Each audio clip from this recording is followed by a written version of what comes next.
નમસ્કાર, ગુજરાત ન્યૂઝમાં આપનું સ્વાગત છે અને ડે સ્પેશિયલ કાર્યક્રમ સાથે હું છું માલવી।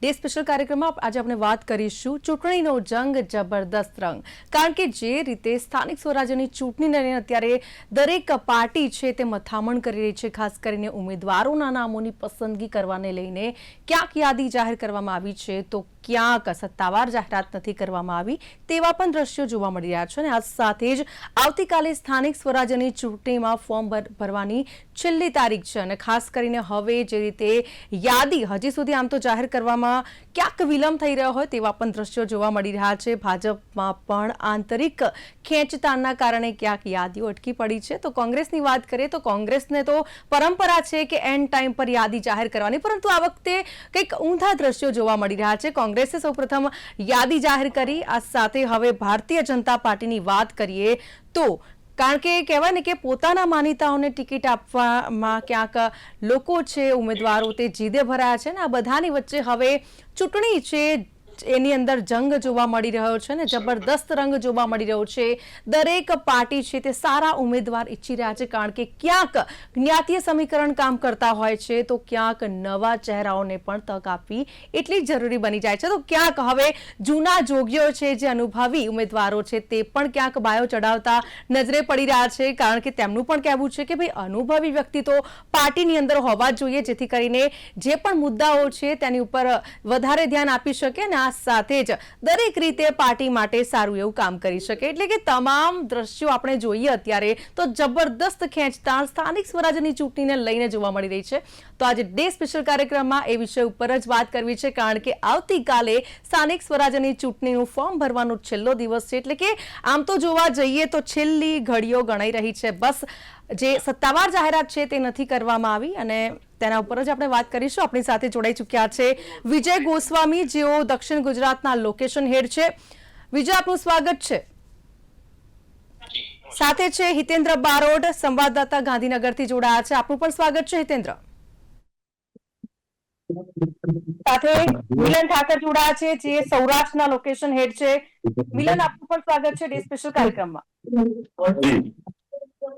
અત્યારે કહેવાય ને કે રસ્સા કસ્તીનો માહોલ જોવા મળી રહ્યો છે, એકદમ આમ જંગ જોવા મળી રહી છે કે ભાઈ કઈ રીતે ઉમેદવારો છે તેના નામ જાહેર કરવા, કારણ કે ક્યાંક કેટલાક ઉમેદવારો છે તે નારાજ જોવા મળી રહ્યા છે તો અનુભવીઓ છે તેમણે પણ ક્યાંક ચડાવી છે અને જે રીતે અત્યારે જે જંગ જોવા મળી રહ્યો છે, ખાસ કરીને વિજય આપને પૂછવા માંગુ છું કે દક્ષિણ ગુજરાતમાં સ્થાનિક સ્વરાજ્યની ચૂંટણીને લઈને કેવી પરિસ્થિતિ જોવા મળી રહી છે, કેવો માહોલ જોવા મળી રહ્યો છે, એટલે કે શું પરિસ્થિતિ છે, કેમ આંતરિક યાદીનો હજી પણ ડર છે, કેમ વિલંબ થઈ રહ્યો છે ભારતીય જનતા પાર્ટી દ્વારા યાદી જાહેર કરવામાં?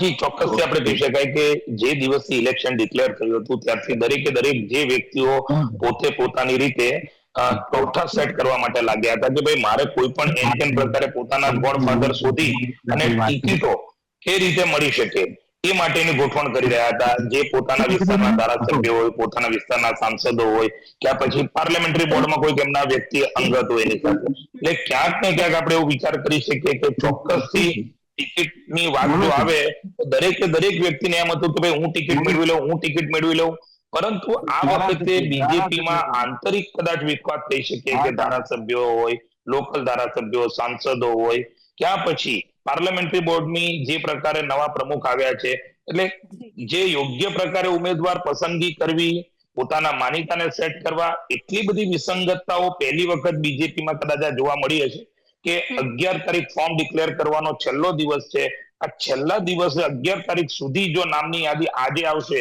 એટલે કદાચ એવું એ લોકો માનીને ચાલતા હોય કે ભાઈ આપણી અંદર આંતરિક બળવો જે રીતે કોંગ્રેસોમાં થતો હોય છે, એટલે કદાચ આપણે ડેકોરમ વાળી પાર્ટી કહેવાય છે, પરંતુ આ વખતે અપક્ષના ફોર્મ પણ ન ભરાય કે કાલે 11 તારીખે અપક્ષને કદાચ ભરવું હોય તો એ વિચાર કરવો પડે, એટલે છેલ્લી ઘડી સુધી નામો ડિક્લેર ન થવા એના પછાડીનું એક કારણ એવું શકે છે કે બળવો કરવો અને અપક્ષમાં રહેવું, આ બંને વસ્તુ ક્યાંક ને ક્યાંક બીજેપીને ફાયદો કરાવી જાય, એના જ કારણે 10 તારીખ સુધી કદાચ હું માનું છું કે આંતરિક વિખવાદને લઈને આ લેટ થઈ રહ્યું છે। જી જી હિતેન્દ્ર, આપની પાસે આવું છું, જે રીતે કેટલાક નામો સામે આવ્યા છે, અમદાવાદમાં પણ જે રીતે કહેવાય ને કે ઉમેદવારો નક્કી છે અને જે નામો સામે આવી રહ્યા છે, ખાસ કરીને હવે આપણે જોવા જઈએ તો ફાઇનલ ટચ આપવાનું બાકી છે, છેલ્લી ઘડીઓ ગણાઈ રહી છે, ને જે રીતે હવે નો રિપીટ થિયરી પર આપણે વાત કરીશું, શું લાગી રહ્યું છે? કારણ કે ઘણા બધા નામો એવા પણ સામે આવ્યા છે જે રિપીટ થયા છે, તો ક્યાં કહેવાય ને કે નવા ચહેરાઓને પણ તક આપવામાં આવી છે. શું પરિસ્થિતિ છે અમદાવાદમાં?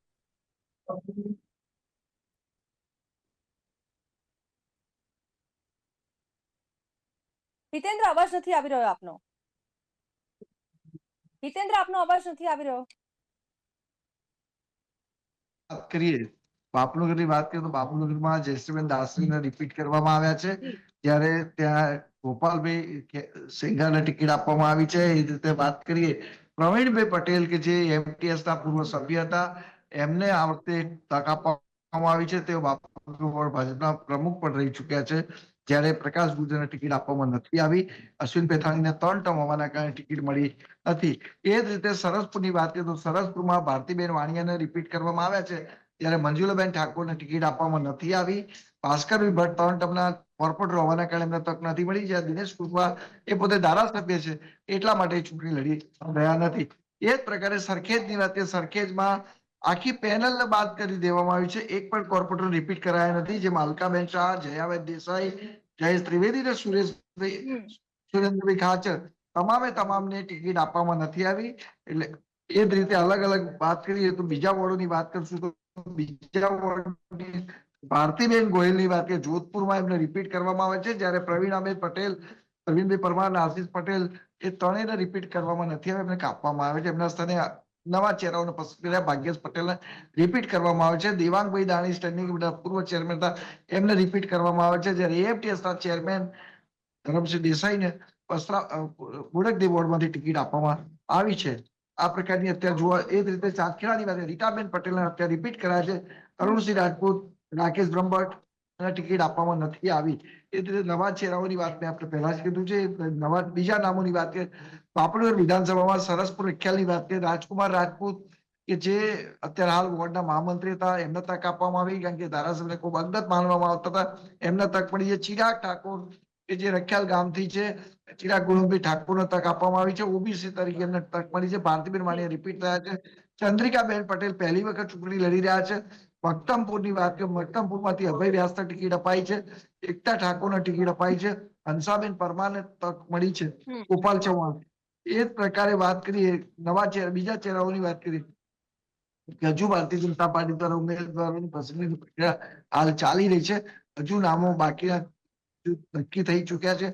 તમામ ધારાસભ્યો દ્વારા જ તમામ જગ્યાએ દાવેદારોને સત્તાવાર રીતે જાણ કરવામાં ટેલિફોનિક આવશે. આપે જે વોર્ડની જે યાદી દર્શાવી છે, ખાસ કરીને એ પૂછવા માંગુ છું કે ભારતીય જનતા પાર્ટી દ્વારા જે નામ જાહેર કરવામાં આવ્યા છે ઉમેદવારોના, તેમના ક્રાઇટેરિયામાં ફિટ બેસે છે? શું લાગે છે આપને?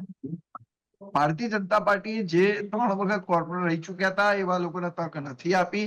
એ જ રીતે જી. ક્યાંક કોકની નબળી કામગીરી દેખાય છે, એમને પણ ભારતીય જનતા પાર્ટી દ્વારા તક આપવામાં નથી આવી. સરખેજ વોર્ડમાં આખી પેનલને ટિકિટ નથી આપવામાં આવી. જોધપુરમાં 3 લોકોને ટિકિટ આપવામાં નથી આવી. આ પ્રકારની ઘટનાઓ બની. વેજલપુરમાં 2 લોકો ટિકિટ મળી છે. રાજુભાઈ ઠાકોરને પણ રિપીટ કરવામાં આવે છે. પારુલબેનને પણ રિપીટ કરવામાં છે. 2 નવા ચહેરા ત્યાં વેજલપુરમાં પસંદ કરવામાં આવ્યા છે. જીતેન્દ્ર, ખાસ કરીને સરખેજ વોર્ડની વાત કરીશું. તમામ ઉમેદવાર નવા જાહેર કરવામાં આવ્યા છે, તેને લઈને શું કહેશો? સરખેજ વોર્ડના 4 કોર્પોરેટર વાત કરીએ તો જી. સુરેન્દ્ર ખાચર, જયાબેન દેસાઈ, જયેશ ત્રિવેદી, આ 4 લોકો જે ભાગભાગી કરી દેવામાં આવી છે. સ્વાભાવિક છે, પાર્ટીને એવું લાગ્યું છે કે એમની કામગીરી ક્યાંક નબળી દેખાઈ છે, એટલા માટે એમને તક આપવામાં નથી આવી. એ જ રીતે રાજુભાઈ શુક્લા, જેઠીબેન ડાગર, દિવ્યેશ ત્રિપાઠી, હેમાબેન શાહ, આ 4 નવા ઉમેદવારોને પસંદ કરવામાં આવ્યા છે. બિલકુલ.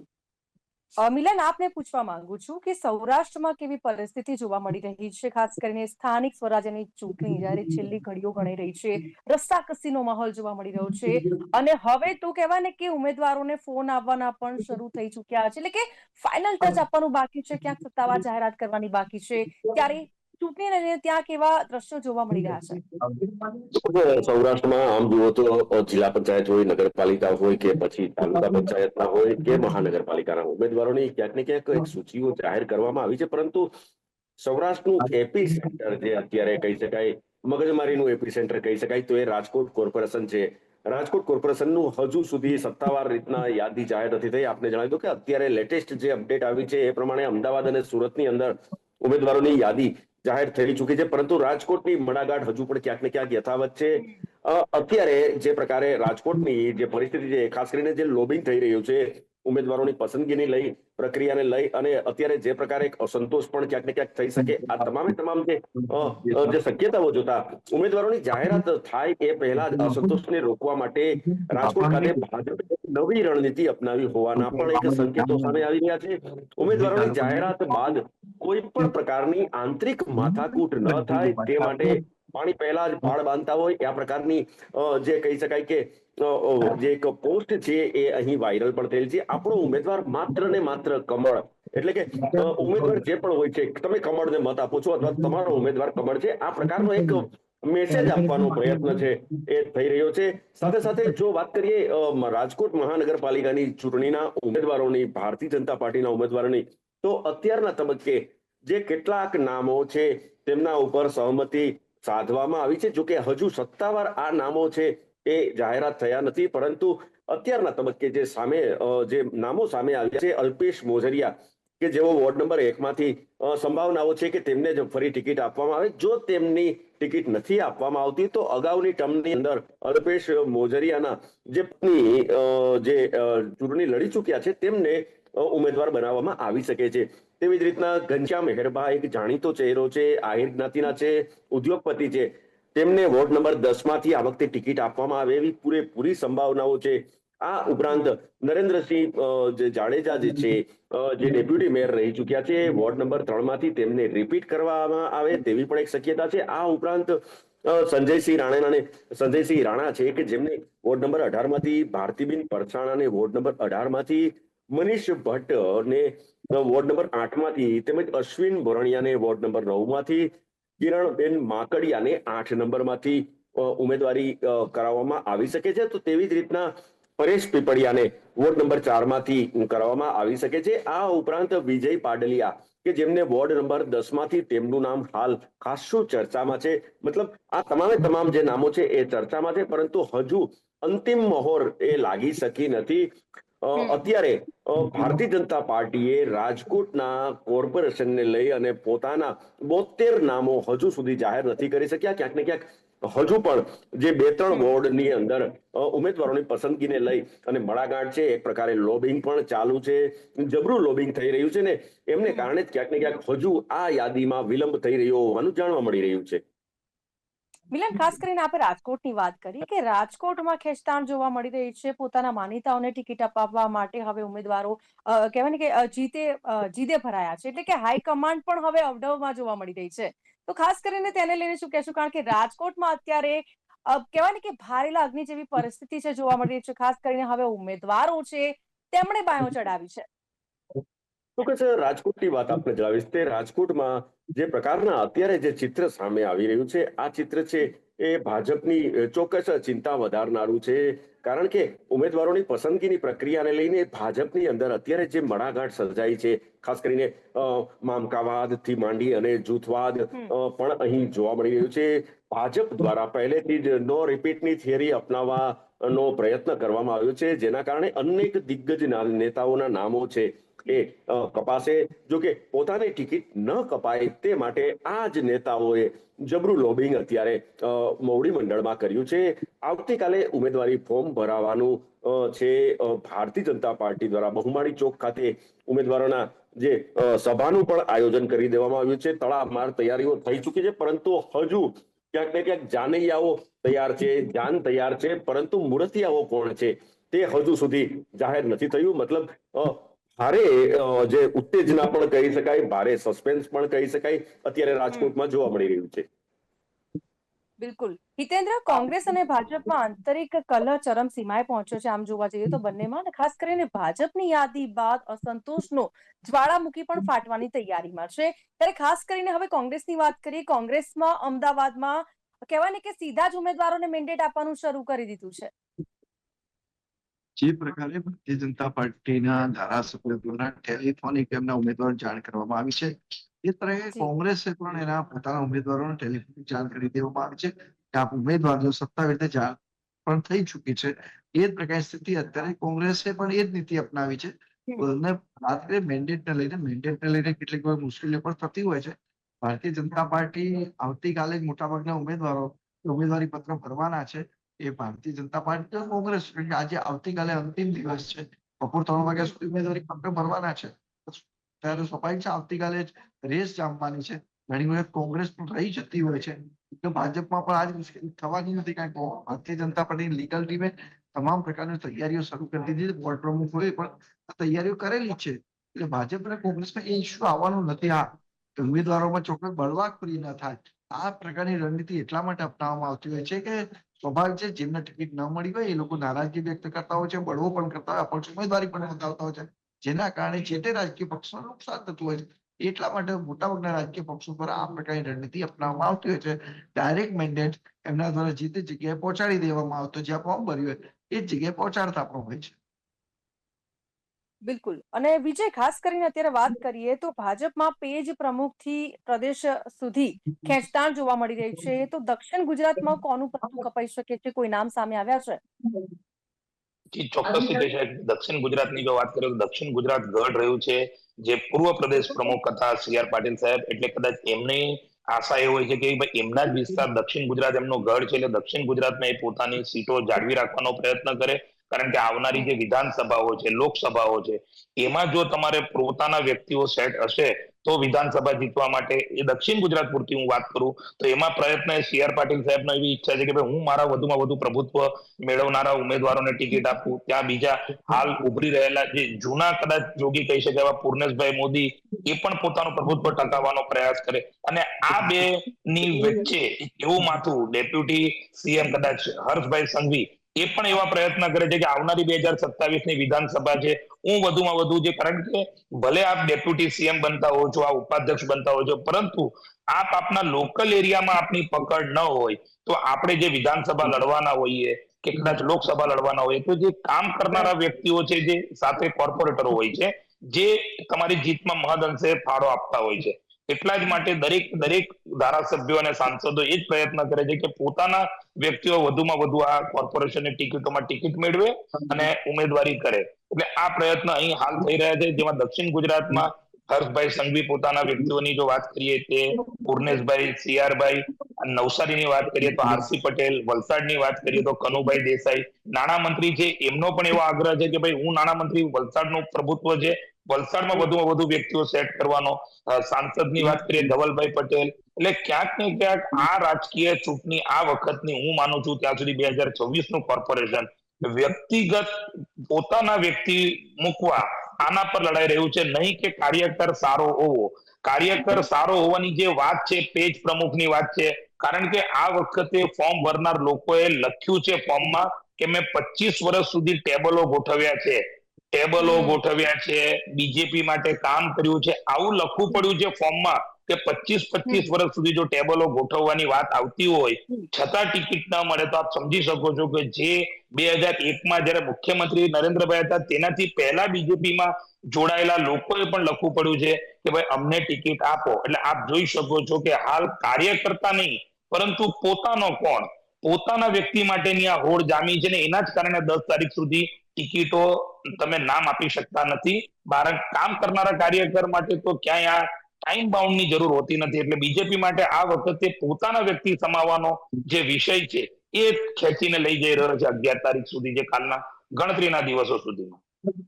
જી હિતેન્દ્ર, જે રીતે કહેવાય ને કે આમ તો જાતીય સમીકરણ વધારે કામ કરે છે રાજનીતિમાં, અને અત્યાર સુધીનું ફેક્ટ વસ્તુ છે કે ગુજરાતની રાજનીતિમાં જ્ઞાતીય સમીકરણ ખૂબ જ મહત્વની ભૂમિકા ભજવે છે. પરંતુ આ જે વિલંબ થયો છે, કારણ કે દર વખતે તમે જુઓ કે ભારતીય જનતા પાર્ટી સૌ પ્રથમ પોતાની યાદી છે ઉમેદવારોની તે જાહેર કરતી હોય છે. જો કે આ વખતે આ આખું ઊંધું જોવા મળ્યું છે, અલગ જ દિશા જોવા મળી રહી છે ભારતીય જનતા પાર્ટીની. તો શું જાતિ અને જ્ઞાતિના સમીકરણો બેસાડવામાં જ ક્યાંક આ વિલંબ થઈ રહ્યો છે?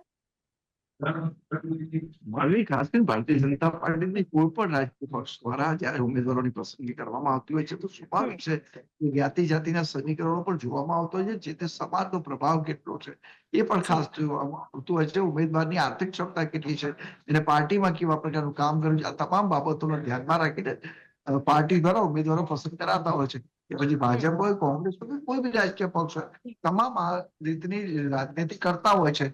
અત્યારે જે કોઈ ઉમેદવારો પસંદ થયા છે તો એ રીતે જ એમના દ્વારા પસંદ કરવામાં આવી રહ્યા છે. આજે એસસી ની સીટો તો સ્વાભાવિક છે કે એ વિસ્તારની અંદર કયા સમાજના લોકોનો પ્રભાવ છે, વણકર છે, ઓબીસી સમાજ છે કે પછી શહેરમાં છે. કારણ કે સ્વાભાવિક છે કે એસસી કોમ્યુનિટીમાં પણ અલગ અલગ સમાજના લોકો છે. એ જે વિસ્તારના હોય, ઉત્તર ગુજરાતના, સૌરાષ્ટ્રના, દક્ષિણના ક્યાંના છે, આ તમામ બાબતોનો પણ ખાસ માઇક્રો લેવલ અભ્યાસ કરવામાં આવતો હોય છે. એના આધાર પર ઉમેદવાર પસંદ કરતા હોય છે. એમાં ધારાસભ્ય હોય કે વોર્ડના પ્રમુખ હોય, તે વોર્ડની ટીમ હોય, એ તમામની પણ સેન્સ લેવામાં આવતી હોય. એમના સેન્સના આધારે ઉમેદવારો નક્કી થતા હોય છે. ભારતીય જનતા પાર્ટી તમામ બાબતે માઇક્રો લેવલનું પ્લાન કરે છે. એના આધારે ઉમેદવારો પસંદ થાય છે. કેટલીક વખત ધારાસભ્ય હોય, સાંસદ હોય અને સેનેટર એમના વચ્ચે ક્યારેક મતભેદો પણ થતા હોય છે, મંડાકાઠો સર્જાતી હોય છે. એના કારણે પણ ઉમેદવારની જાહેરાતમાં વિલંબ થતો હોય છે. ભૂતકાળમાં 2010 ની વાત તો 2010માં ગુજરાતમાં મુખ્યમંત્રી તરીકે નરેન્દ્ર મોદી હતા. એ સમયે જયારે ઉમેદવારોની પસંદગી થઈ ત્યારે ડાયરેક્ટ ઉમેદવારી પત્રો ભરાવી દેવામાં આવ્યા હતા. એક જ જગ્યાએ અલગ અલગ હોલમાં તમામ ભાજપના ઉમેદવાર બેસાડવામાં આવ્યા હતા. જાહેરાતો પણ કરી, કોઈ જાતની ભાજપે જાહેરાત પણ નહોતી કરી, ડાયરેક્ટ ફોર્મ ભરાવી દેવામાં હતા. આ કે પહેલી વાર નથી, ઘણી વખત આ પ્રકારની ઘટના એટલા માટે કરવામાં આવે છે કે ખાસ કરીને જયારે ઉમેદવાર કોઈ જો જાહેરાત થઈ જાય તો બળવો થવાનો પણ ભય કોઈ બી રાજકીય પાર્ટીને હોય છે. એટલા માટે આ પ્રકારની રણનીતિ અપનાવાતી હોય છે. બિલકુલ, તો અહીંયા આપણે ચર્ચાની સમાપ્તિ કરીએ છીએ. હિતેન્દ્ર, મિલન, વિજય, આપ અમારી સાથે જોડાયા બદલ આભાર. તો જે રીતે સ્થાનિક સ્વરાજ્યની ચૂંટણી કે જેને લઈને હવે ઉમેદવારોની પસંદગીને લઈને આખરી મહોર લાગવાની બાકી છે. આમ તો બધું ફાઇનલ થઈ ગયું છે, પરંતુ ક્યાંક સત્તાવાર જાહેરાત કરવાની બાકી છે, ક્યાંક નામ છે તે જાહેર થઈ ચૂક્યા છે, તો ક્યાંક નથી પણ થયા. પરંતુ આ બધાની વચ્ચે હવે ચૂંટણીનો જે જંગ જોવા મળી રહ્યો છે, દરેક પાર્ટી દ્વારા ખેંચતાણ જે ઉમેદવારોને લઈને જોવા મળી રહી છે, ખાસ કરીને આમ તો તમામ પાસાઓને ધ્યાનમાં રાખીને ઉમેદવારો નક્કી કરવામાં આવતા હોય છે. પરંતુ હવે જોવાનું એ રહેશે કે ભારતીય જનતા પાર્ટી કયા ઉમેદવાર કહેવાય ને કે મેદાનમાં ઉતારી રહી છે. તો કોંગ્રેસ આ સાથે કોંગ્રેસની પણ વાત કરીએ કે કોંગ્રેસ કેવા ઉમેદવારોને પસંદ કરે છે, કારણ કે અહીંયા ખરાખરીનો જંગ જોવા મળવાનો છે. ખેર, આખરે જનતા નક્કી કરશે કે ઉમેદવાર એમની કસોટી પર ખરા ઉતરે છે કે કેમ કે સ્થાનિક લેવલના જે મુદ્દા છે તે ખરેખર ખૂબ જ મહત્વપૂર્ણ બની જાય છે. તો સ્થાનિક સ્વરાજ્યની ચૂંટણીમાં ખરાખરીનો ખેલ અત્યારે જોવા મળી રહ્યો છે. તો હાલ ડે સ્પેશિયલ કાર્યક્રમમાં બસ આટલું જ. ફરીથી મળીશું નવા વિષય સાથે. હાલ મને આપશો રજા. નમસ્કાર.